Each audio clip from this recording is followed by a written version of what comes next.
Mesdames et messieurs, bienvenue encore une fois dans ce nouveau numéro de votre émission qui cadre avec la gestion de blocs gaziers pétroliers en République démocratique du Congo. C'est l'émission de Hange Narushwa. C'est l'espace Hange Narushwa dans le consortium des organisations qui œuvrent dans la protection de l'environnement. Nous sommes dans ce studio avec M. Emmanuel Dimouza, que je salue. Bonjour M. Emmanuel. Bonjour chers journalistes. Nous sommes également avec Justin Moutabesha, que je salue également. Bonjour monsieur les journalistes. Aujourd'hui, nous allons essentiellement nous atteler sur la campagne qui a été lancée par des jeunes environnementalistes de la ville de Goma. Et, cette campagne la campagne est intitulée Notre terre sans pétrole, et c'est vraiment une campagne qui a été initiée par certains jeunes activistes de la ville de Goma. Nous commençons directement avec Emmanuel Dimouza. Vous avez une idée par rapport à cette campagne? Merci beaucoup par rapport à la préoccupation, mais beaucoup aussi à l'intérêt que vous portez à cette campagne, la terre sans pétrole. Comme vous le savez, ça fait déjà des années que Congo n'est pas à vendre, Congo Nouveau sont vraiment impliqués dans cette campagne, toujours pour exiger la transparence dans l'exploitation de fossiles, blocs pétroliers, blocs gaziers dans notre pays. Aujourd'hui, d'ailleurs, c'est une fierté parce que on s'était fixé comme objectif de créer un débat au sein de la communauté pour que les gens en parlent, pour que les gens soient sensibilisés par rapport à la gestion des ressources naturelles dans notre pays. Et nous encourageons, nous félicitons d'ailleurs ces organisations qui, au jour du jour, sont en train de créer ces débats communautaires pour exiger toujours la transparence, la redevabilité dans la gestion de blocs pétroliers et gaziers. Et pas plus loin qu'avant-hier, on a suivi avec intérêt cette campagne qu'on a lancée, Notre terre sans pétrole, parce que, comme vous le savez, le pétrole, donc les fossiles en général, que ce soit le pétrole, les gaz, les charbons, sont aujourd'hui les principaux, en tout cas, vecteurs qui produisent aujourd'hui ce que nous appelons le changement et le réchauffement climatique. Et si les organisations peuvent se battre pour que l'on ne puisse pas exploiter ces hydrocarbures, c'est parce que nous sommes en train de craindre un danger plus loin dans le cadre de ces changements et le réchauffement climatique dans notre pays. Merci beaucoup, M. Emmanuel, pour cette intervention. M. Justin Moutabesha, cette même campagne vise à interdire aux décideurs de ne pas attribuer le bloc pétrolier et gazier. Donc ils appellent les autorités à être clairs, à donner la clarté dans l'octroi de ces blocs gaziers et pétroliers.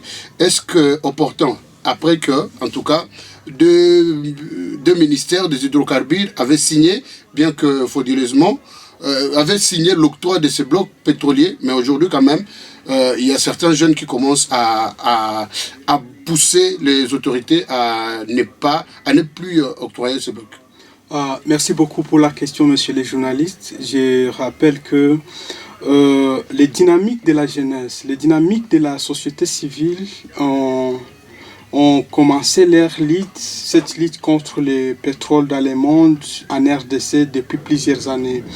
Vous allez vous rappeler que la RDC va signer un contrat d'exploration du pétrole, surtout dans l'aire protégée, le parc national de Virunga, avec une entreprise pétrolière, Soko, après que Total, une multinationale, ait désisté à faire des explorations, à faire des activités au sein du parc national de Virunga. Depuis 2005, je me rappelle bien que ce contrat sera signé. Avec la pression populaire, le contrat sera annulé, même si Soko est arrivé à faire des explorations. Soko n'a pas respecté les prescrits du contrat même. Jusqu'à présent, on ne connaît pas quel a été le résultat de l'exploration du pétrole dans le parc national de Virunga, mais à côté, il y a eu violation des accords signés dans le même contrat. Avec les années, aujourd'hui, c'est depuis 2018 que le gouvernement congolais va commencer les démarches de spéculer sur les richesses que dispose la RDC en termes des hydrocarbures. Et voilà, en 2019, il y a l'activisme encore de Soko dans le parc national de Virunga. Cela a alerté encore la société civile et l'activisme contre l'exploitation du pétrole. En 2022, comme vous l'avez dit, Monsieur Didier Bidimbo, l'ancien ministre, en un clin d'œil comme ça, il va lancer l'appel à la vente aux enchères de 27 blocs pétroliers et 3 gaziers. Mais Didier Boudimbo était venu après Rubens Mikindo, c'était dans le gouvernement Matata, dans le gouvernement Sam Maloukonde 2, si je ne m'abuse.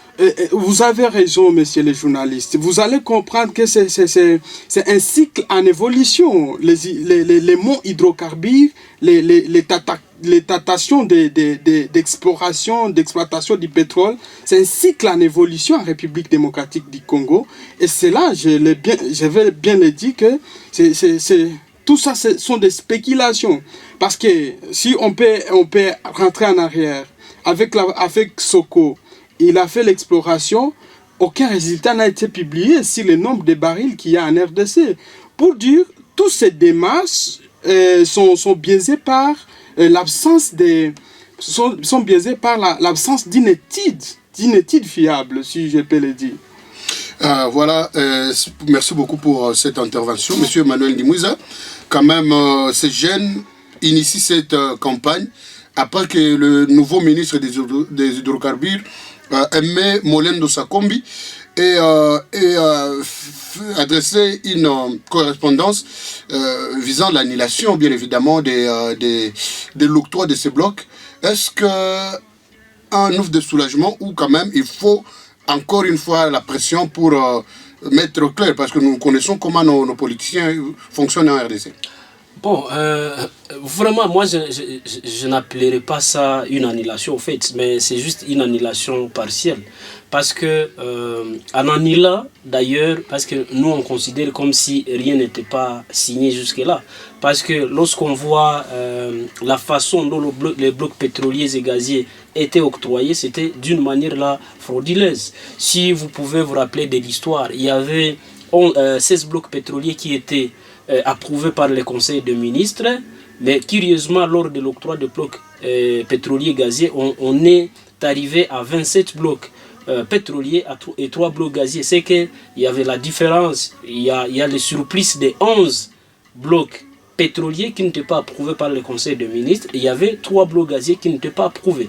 Mais curieusement, dans la correspondance du ministre actuel, Aimé Sakombi, il n'a pas fait allusion même au bloc gazier qui n'était pas approuvé par le Conseil des ministres. Il y a toujours de l'opacité dans ce qu'il fait. Les deux, en annulant, ça signifie il se contredit avec l'ancien ministre des hydrocarbures, et il contredit même les principes de la continuité de l'État ou du pouvoir. Et pourtant, il devrait partir de là. Et tout ça, ça montre exactement qu'il y a du théâtre dans cette passation du marché de cet appel d'offres. De deux, il faut que les ministres d'abord se rassurent, en faisant des études, bien évidemment, qu'on puisse se rassurer quelle est la quantité de gisements, quelle est la capacité de production de ces différents gisements de pétrole et de gaz dans notre pays. De deux, il faut qu'on nous rassure exactement quel est le produit qu'on veut exploiter. Est-ce le pétrole? Parce qu'en exploitant le pétrole, il y a des dérivés de ce pétrole. Quel est le produit exactement qu'on veut? Parce que c'est là aussi qu'il y a l'opacité dans l'exploitation de ces blocs. Jusqu'à aujourd'hui, le gouvernement congolais n'a pas encore mené des études, des recherches approfondies sur les différents blocs ou les différents gisements de pétrole et de gaz dans notre pays. Toutes les études que le gouvernement utilise, ce sont des études menées par les entreprises étrangères, ce sont des études menées par des universités étrangères et par des chercheurs étrangers. Et tout ça, imaginez-vous, les chercheurs vont utiliser les résultats à leur fin, mais le gouvernement congolais se contente juste de récupérer les résultats des autres. Mais est-ce que le gouvernement congolais a déjà lancé des études en matière d'exploration, pour nous rassurer exactement de la capacité économique, de la capacité géologique de nos différents jugements. Tout ça, ça augure au fait de l'opacité, de l'obscurité, et il n'y a pas de redevabilité dans ce que nous faisons. Et si aujourd'hui, il y a des jeunes, il y a des organisations, il y a cette société civile, les organisations de la société civile qui se mobilisent, c'est toujours pousser les gouvernements à être redevables par rapport à ces différents marchés qu'on est en train de signer. Mais aussi, il ne faut pas oublier un point qui est très important, c'est qu'aujourd'hui, nous sommes en train d'aller vers la transition énergétique. Le monde est en train de quitter les énergies fossiles vers les énergies renouvelables. Aujourd'hui, si la RDC pouvait se dire ok, on va produire et qu'il n'y a pas de gens, il n'y a pas de clients qui vont acheter ce que nous allons produire, n'est-ce pas que nous allons perdre, voyez-vous? Et aujourd'hui donc, il faut qu'on avance, il faut qu'on pousse les gouvernements pour que l'on y arrive. De trois jusque-là, le gouvernement congolais n'a jamais publié les différents comptes rendus de ces différents conseils des ministres pour nous dire exactement que, ok, il y a les contrats, il y a des entreprises qui réalisent exactement les critères ou les normes. Et tout ça, au fait, ça augure toujours de l'opacité, toujours de notre transparence, et il n'y a pas de redevabilité dans ces processus. Et moi, je pense que les gouvernements congolais, au fait, devraient réfléchir davantage pour se dire, ok, on investit ou on investit pas. On investit dans ce qu'on connaît, ou carrément, on se repose, on mène des études, et à la longue, on va investir. Voilà un peu. Monsieur Emmanuel Dimouza, l'organisation Congo Nouveau a organisé des dialogues sociaux. Et aujourd'hui, quand même, il y a certains jeunes qui commencent à se donner pour dire non à l'exploitation du pétrole. Est-ce qu'une des résultantes de ces dialogues? Bon, je n'appellerai pas que c'est vraiment le vrai résultat de ces dialogues, mais quand même, comme on s'était fixé des objectifs de créer un débat au sein de la communauté pour que les gens, au fait, en parlent, pour que les gens ne puissent pas se sentir frustrés en parlant de l'octroi, en parlant de cet appel d'offres, pour que même les Congolais moyens exactement comprennent qu'est-ce que cette vente, qu'est-ce que l'octroi et le reste. Et nous, on s'est dit, en tout cas, félicitations à tous ces jeunes, à toutes ces organisations qui continuent à militer, qui avaient commencé à militer. Nous, on est là, en tant que Congo Nouveau, continuer à travailler en consortium, travailler avec les jeunes. On ne peut pas dire que on ne peut pas se réclamer vraiment la paternité de ce combat dans les cadres des fossiles, ni les études, mais on ne fait que accompagner les initiatives, par exemple, des autres jeunes qui militent toujours dans ces cadres, s'orienter mutuellement et se partager même les idées, les expériences, parce que dans ce cadre-là des études, on ne peut pas dire que la paternité revient à X ou Y et j'en passe. Avant de revenir chez Justin, Monsieur Emmanuel Dimouza, avez-vous une idée par rapport à la population cible de cette campagne de ces jeunes? En fait, la population cible, c'est tous les Congolais, en fait. Ce sont tous ces Congolais épris de la justice sociale qui sont concernés, en fait, par cette campagne. Parce que la gestion des ressources naturelles, les ressources naturelles, en fait, c'est aussi un patrimoine national. Et tous les Congolais ont droit d'avoir des informations sur la gestion de leur patrimoine. Merci beaucoup, Monsieur Emmanuel Dimouza. Monsieur Justin Moutabesha, profitons de ces micros, profitons de cette occasion. Autrefois, vous aviez organisé de marches, des activités pour dire non aux fossiles. Et où est-ce que nous en sommes? Oui, merci pour la question. Laisse-moi revenir d'abord sur la satisfaction ou manque de satisfaction par rapport à une note du nouveau ministre des hydrocarbures. Et et avec la mobilisation de la jeunesse, surtout avec la campagne Notre Terre sans pétrole, je vais dire que ce n'est pas encore une satisfaction par rapport à notre élite, nous qui militons pour l'environnement sain, pour la terre, pour un monde sans pétrole. Parce qu'à côté de cette annulation, de cette prétendue annulation, il y a encore Perenco qui est très actif dans les Mwanda. Il y a aussi des tentatives de négociation entre le gouvernement congolais et le gouvernement ougandais sur l'exploitation du pétrole qui va se tenir en Ouganda dans le cadre du projet EACOP. Il y a encore ces discussions qui sont en cours.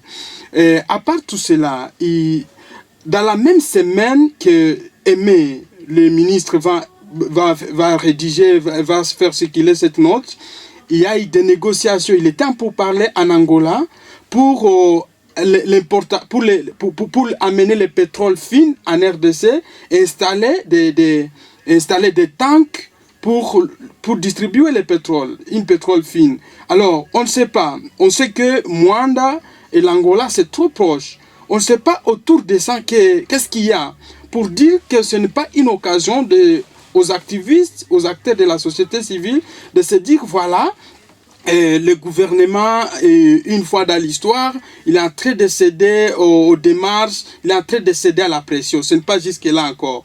Pour revenir à ta question, c'est-à-dire que le combat continue. Heureusement, vous étiez présents, nous avons eu l'audace, nous avons eu une fierté de couvrir notre manifestation par un groupe de journalistes dans la ville de Goma. C'était une grande joie pour nous. C'était une grande joie de voir comment vous vous êtes approprié aussi cette lutte comme média, comme le vecteur du changement à travers les médias, à travers les écrits aussi. Nous sommes en train d'encourager tous les jeunes du Congo en se joignant à plusieurs voix du monde, de sensibiliser les communautés riveraines. Surtout quand je parle des communautés riveraines, je vois les intérêts. Pour revenir à ce qu'il est en train de dire aussi. Mon intérêt, c'est quoi? L'intérêt des paysans, des communautés paysannes, c'est quoi? C'est l'agriculture, c'est l'élevage, c'est les pêches, mais aussi c'est de voir une bonne biodiversité, c'est de respirer l'air fraîche. Là où il y a l'exploitation du pétrole, il n'y a pas l'agriculture, parce que les terres sont polluées. Ils sont affectés. Là où il y a l'exploitation du pétrole, il n'y a pas l'élevage. L'eau devient polluée aussi. Ouais. Pour dire que quand on parle de l'exploitation du pétrole, la population cible, c'est toute cette population pauvre autour des sites d'exploitation du pétrole. Donc quand il y a exploitation du pétrole, le milieu devient invivable. Très bien, le milieu devient invivable. Et ça, on se réfère à ce qui se passe à Mwanda. Parce que la population vit dans une précarité totale, on se réfère à ce qui se passe au Nigeria, là où la vie devient très compliquée, la vie devient très bizarre pour cette communauté riveraine. Là, je suis en train d'utiliser les termes simples pour que les auditeurs comprennent que l'exploitation du pétrole n'est pas une bonne démarche en République, surtout dans un pays qui dispose des ressources et des ressources naturelles capables de procurer, capables de créer des richesses pour un pays en développement comme la RDC. Voilà, merci beaucoup à vous Justin. Emmanuel Ndimwiza. La lettre du nouveau ministre des hydrocarbures n'est pas très claire. Que faudra-t-il qu'il puisse faire encore une fois pour au moins assurer à 50%? Parce que selon vous, cette correspondance n'assure pas, bien que ça annule un tout petit peu. Bon, merci beaucoup. En fait, ce que le ministre devra faire, c'est ce qu'il avait dit lors même de son investiture. Il avait dit qu'il va respecter l'environnement. Ça c'est vraiment c'est un discours très très très capital. Respecter l'environnement, ça signifie qu'il ne va pas détruire l'environnement. Or, s'il s'est lancé dans l'octroi de ces blocs gaziers pétroliers, s'il s'est lancé dans l'exploitation des hydrocarbures, ça signifie qu'il va détruire l'environnement et il va se contredire. Nous, ce qui nous intéresse aujourd'hui, c'est d'abord la transparence dans la passation de marché. Ça, c'est le premier combat. Et je sais que le gouvernement n'y arrivera pas. Parce que, vous avez suivi le discours lorsque on voulait mener des études de l'exploration de ces blocs. Lorsqu'on a octroyé le marché à cet homme d'affaires-là, nigérien, on a dit qu'il puisse mener des études, mais à la fin, il va se choisir 2 blocs de son choix. Ça signifie que le gouvernement congolais n'avait pas l'argent pour mener des études. Or, pour se rassurer que l'on va respecter l'environnement, pour se rassurer qu'on ne va pas détruire les communautés, la vie des communautés locales, ça signifie qu'on ne va pas toucher à l'exploitation même de ces hydrocarbures. Mon ami Justin a fait bref aperçu par rapport à la vie de paysans, à la vie de communautés riveraines, par exemple, de ces différents blocs pétroliers. Et la vie de ces communautés riveraines, c'est une vie qui dépend d'abord de l'agriculture, de l'élevage et de la pêche. Or, si vous détruisez ces trois secteurs, ça signifie que vous êtes en train de détruire la vie des hommes sur Terre. Et aujourd'hui, moi, je vous dis, le bloc 5, par exemple, se trouvant dans le parc national de Virunga, c'est la vie au fait du monde. Parce que si vous détruisez Virunga, vous détruisez la vie sur Terre. Parce que presque toutes les sources d'eau, que ce soit les sources qui se dirigent vers le sud Kivu, tout comme vers le nord, ce sont des sources d'eau qui ont comme origine ici dans les Virunga, en fait. Si vous prenez toutes ces rivières qui montent vers le nord, toutes ces rivières qui descendent, toutes ces rivières qui arrivent même dans les Nils jusque dans le Méditerranée, qui arrivent dans les lacs Kivu, Tanganyika, jusqu'au fleuve, jusqu'à l'océan Atlantique, ce sont des rivières, en fait, qui ont comme source dans les Virunga. C'est que si vous détruisez Virunga, soyez rassurés que vous êtes en train de détruire la vie sur Terre. Si vous polluez toutes ces rivières, ça signifie que vous êtes en train de polluer tous les océans. Prenons le cas par exemple avec mon ami, il a dit on veut exploiter, il y a des négociations entre le gouvernement congolais et le gouvernement ougandais pour exploiter le pétrole dans le lac Albert. Il y a 2 entreprises d'ailleurs là-bas, il y a Tilenga et Kingfish. Donc il y a l'entreprise française et une entreprise chinoise qui vont exploiter le pétrole. Là-bas, ça signifie on va construire l'oléoduc ICOP qui quitte le lac Albert jusqu'à l'océan Indien. Ça va affecter autour de 40 millions d'individus qui dépendent des eaux du lac Albert, du lac Victoria et de l'océan Indien. Ça va parcourir autour de 1443 km. Ça signifie qu'il faut indemniser autour de 118 000 habitants qui se trouvent dans cette zone. Imaginez-vous si vous détruisez la vie de 40 millions. Si vous polluez, si vous chassez ces gens dans leur terre, vous allez les priver de l'agriculture, de l'élevage, parce que si vous les amenez en ville, ils ne vont plus faire l'agriculture, ni l'élevage, ni la pêche. Ils vont vivre comment? Ça signifie, au lieu de rêver gagner des milliards de dollars comme rêve le gouvernement congolais, on est en train plutôt de créer une insécurité insupportable dans la région.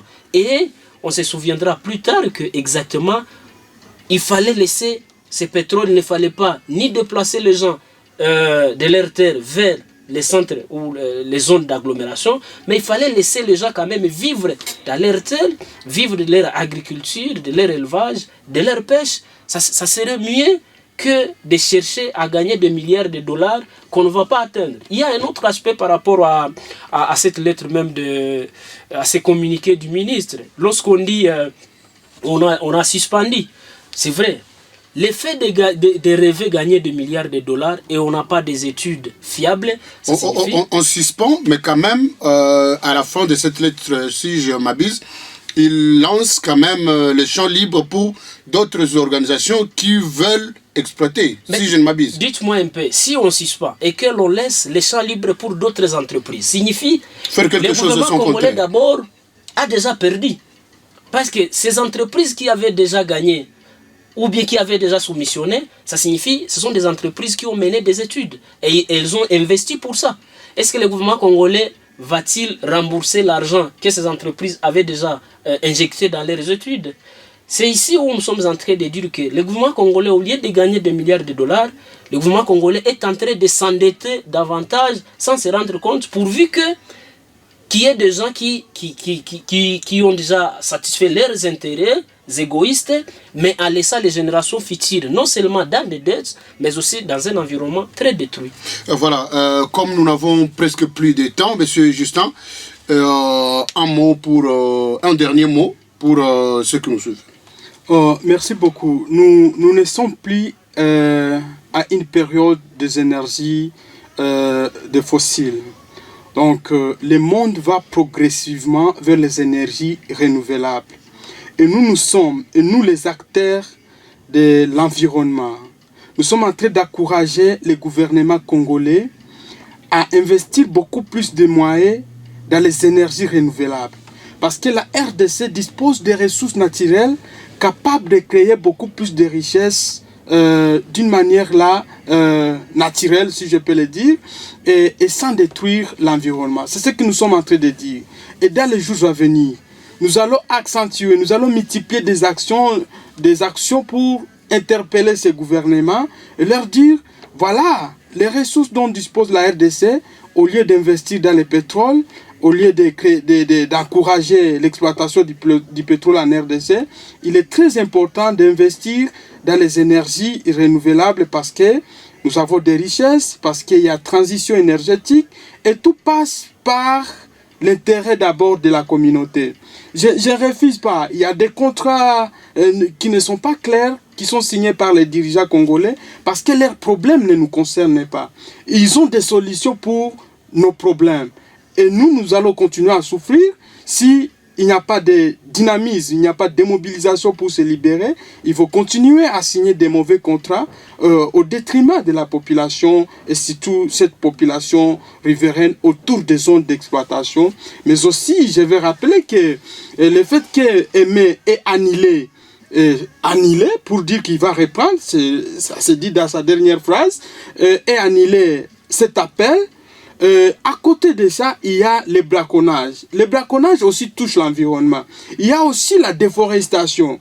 Peut-être demain ou après-demain, nous allons parler de l'exploitation illicite des forêts. Parce que tout cela touche la biodiversité, cela touche les forêts congolaises qui peuvent créer d'autres mécanismes vers la transition énergétique.